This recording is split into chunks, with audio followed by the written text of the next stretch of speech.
Students are deeply interested in simulations as a form of instruction. Not only do they motivate students to perform at higher levels, they are also effective in forming positive attitudes toward the subject matter. 8th graders in Dave Larsen's class are posing as politicians and lobbyists in order to simulate how a bill really becomes law. Through this complex simulation, they are building important social studies concepts concerning the legislative process, civic responsibilities, and human behavior. While their teacher supplies them with broad positions on issues, when he says cameras are rolling, he refers to the fact that once the political process begins, every party in it needs to find his or her way to the public eye. If knowledge is truly power, these students will have the power to influence public policy in the future.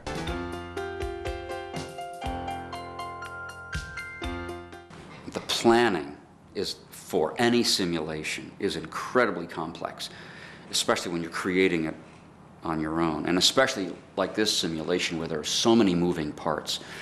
But what I love about it is that I'll come in on weekends and that sort of thing, and I'll type, and I'll think, and I'll create, and I'll Xerox, and I'll organize, and I'll get everything ready to go. And then when they come in, we do a practice simulation, which I started a couple of years ago, just to work out some of the wrinkles and the kinks. And by the time the first and then the second round are occurring in this legislative process, they're voting on the first amendment to the bill and then the second, I'm essentially, I think, what teachers ought to be in most cases, and that is a facilitator and a guide and a helper and advisor. Simulation allows kids to hopefully become familiar with a framework for issue exploration vis-a-vis the legislative process, but also an awareness of how they themselves deal with different issues and how they feel about those issues. When you filled out those political spectrum questionnaires, I looked at the characters and I said, for example, okay, Derek filled it out. You were you kind of a moderate Republican on the conservative side? Yeah. All right, so I tried to give him votes that would be comfortable to him, maybe. Mr. Larsen gives us ways we have to vote, and he'll give maybe us 3 senators are with us already, 2 lobbyists. So you really have to have strategy and try to get other people to vote for you. So it's pretty hard work. What we're doing here with the simulation contributes to helping these kids to be better citizens. One way, I think, is through the understanding of the legislative process. For me, citizenship is what social studies is all about. I'm the President of the United States. The bill right now is if Americans should be able to have more than 2 guns, 1 rifle or 1 handgun, or 2 of 1. Well, my role is trying to get people to vote my way on the amendment or bill. So I have favors I can give to them. If they're running for senator and I could go to their state, help them campaign, take them out to dinner, give them positions as judges, Supreme Court justices, just to make them look good. My role as the chair is to basically control the hearings, and I get to call on the senators when they want to talk, and I call the lobbyists up, and I just control it and make sure it doesn't get out of hand. Good morning, ladies and gentlemen. My name is Jeremy White, and I represent the American United Peace and Justice Committee. I don't think C is a good choice because if there's a father and a son that both hunt, there's 2 different hunting seasons, a black powder and a rifle season, and you can only buy 2 guns. If you have questions and comments, by all means, senators, remember, the TV cameras are rolling. Okay, you're going out nationally. It's great publicity for all of you. You want your constituents to see you in action. Then they would send a court order to the people's home to surrender their guns, I guess. Would they get like their money refunded? Yeah, probably. They wouldn't be able to buy guns again. And how would they get the money? How would they get the money? The state would refund them. With taxes? And I watch these kids assume the roles of political people. I marvel at the similarity between what I did and experienced for 10 years and what these kids are doing in my classroom. It is uncanny. I believe no matter how small or large the crime is, that if they commit any type of crime, they should lose their privileges. Why? What if you murdered somebody and they let it go and you got to use your gun again? I don't think that's fair. So you're saying that people who get speeding tickets murder people? No. Do you know anything about other senators that are... Is Filkins still with us? I'm not sure. Okay. Do you have anything?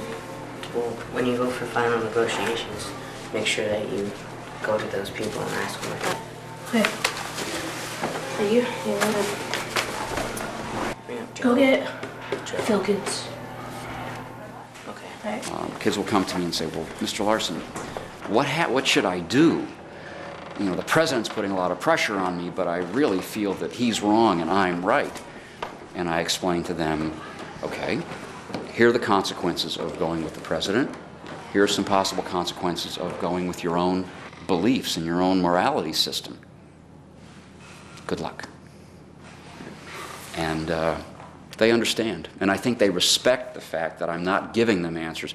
I'm helping them find their own answers. It's really hard to weigh way it goes because you got all kinds of different people in alliances that are being made, so it's kind of hard to see what's going on. I'm gonna give you, for now, I'm gonna give you 4,000, and then I'll give you more later. You got the lobbyists. Oh, interesting. And how did you persuade them to do it? The ones I wanted to see, we just go to, and then tell them to target on these people because they're starting to like change their mind. So you targeted specific senators who were starting to waver a little bit. Yeah. Good. I think as this develops, these students are going to become even more aware of the relevance and the importance of power in the political process. And I have to be very careful not to create a new generation of cynics when it comes to the political process. On the other hand, I don't want them to think that it's driven entirely by money and kind of Machiavellian motives, that the end always justifies the means. On the other hand, I want them to understand that this is an intensely human process. You helped her big time. I have like $3,000 right now because she got upset and I had to leave quickly. And you found some information of hers that really she doesn't want people to know. Sarah doesn't have enough money. In the next vote, I'm gonna have like 10,000 more than anybody else, so I can help her out, maybe. Maybe if you're, yeah, it's up to you. Are you going the same way in the next vote? Well, you've already built a little alliance with her. The issue of whom to trust and whom to believe is really a key issue of key issues to this whole simulation. I tell them the story of when the night before I was sworn in, my first term in the legislature in 1987, a veteran legislator came up to me and he said, we were at a little gathering of legislators, and he said, find someone you can trust. And I thanked him. I didn't ask him how to do that. And I don't tell my students how to do that, but the notion of trust and credibility is not something we've talked about as part of the simulation in preparation for it, but we will discuss it as part of the post-simulation processing,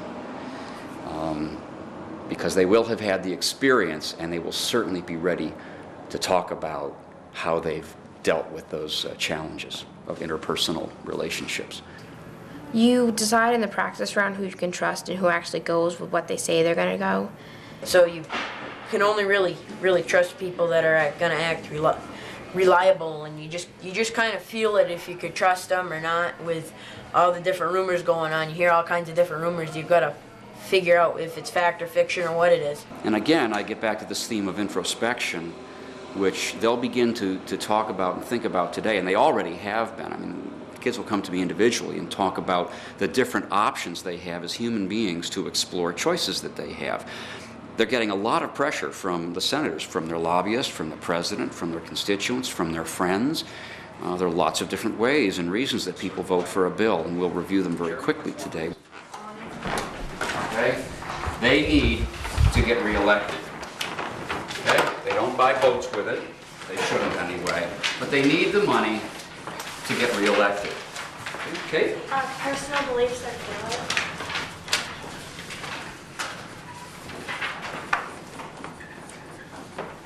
And I'm going to add morals to that. You know, morals, values, it's just, you feel it deep down. Thank you. Alicia? Friendship. Yep.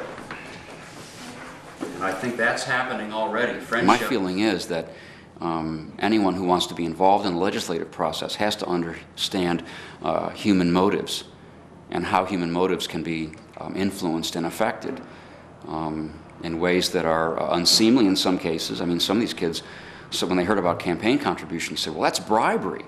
And I smile and I say it's a mutually satisfactory arrangement, and they kind of chuckle. And then we really do get into the fact that, you know, it costs $3 to $7 to $10 million to get elected to a Senate seat or a House seat.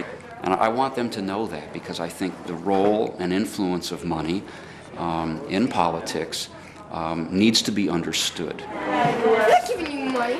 Shut up, Michael.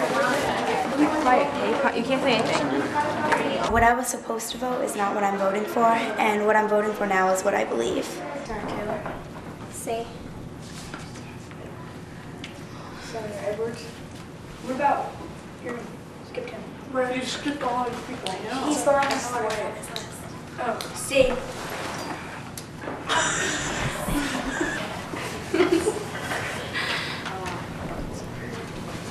I gave them quite a bit of money and they didn't go my way, so I got kind of mad. So that's one thing I love about a simulation. It takes enormous amounts of planning, but when you see things happening, many of which are unanticipated, it's a great experience as a teacher, because it's going according to plan, but not in all cases, which is ultimately, or I think equally as stimulating as a teacher. I stress a lot of introspection. And I think to be a good citizen, you have to understand your own value system and the value system of other people, and how those two sometimes can merge in a cooperative way, and how sometimes they don't merge and there's a conflict.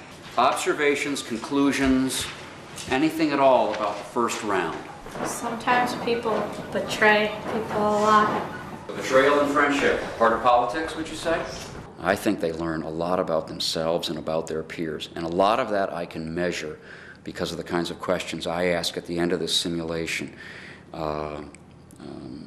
There's a lot of reflection and introspection as a part of this. Not about themselves only, but also about the legislative process. What would they change about the process? What's good about the legislative process? Should the president have as much power as he does? What about the role of money and influence and friendship and political party? No, I don't think there'd really be any way to change the process from being unfair. I think it's always going to be unfair, and you're always going to be bribed with money and votes and everything. The process, I don't think it's that fair, but it's politics, so. I have a pretty informal way of observing and assessing through observation. There are all sorts of decisions being made. Before school started, I had people caucusing in the corner of my room back here in hushed tones. I had two people waiting here after class trying to bring some closure to something.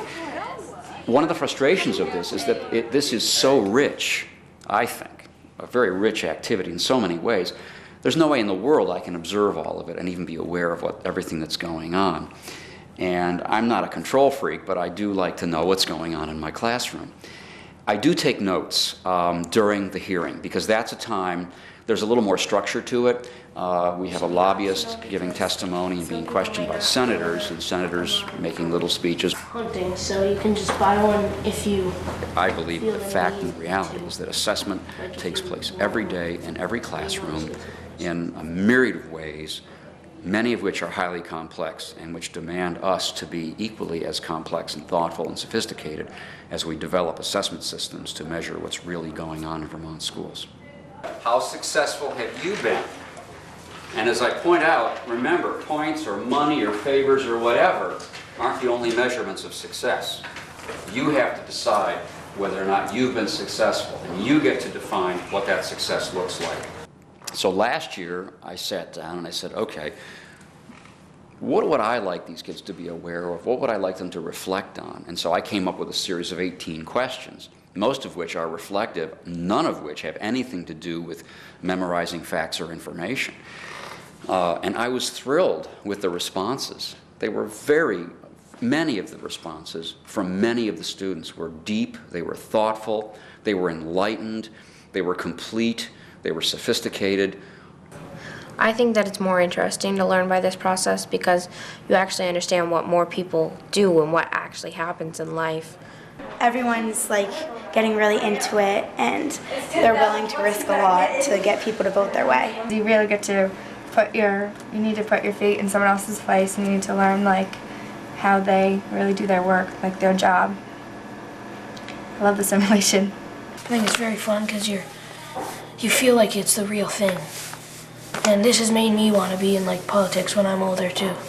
I hope that this simulation and this unit helps kids to gain knowledge of the legislative process, but also helps them to understand that there are lots of different opinions out there about very important issues, and somehow we need to work cooperatively to solve problems and to make our country and our world a better place.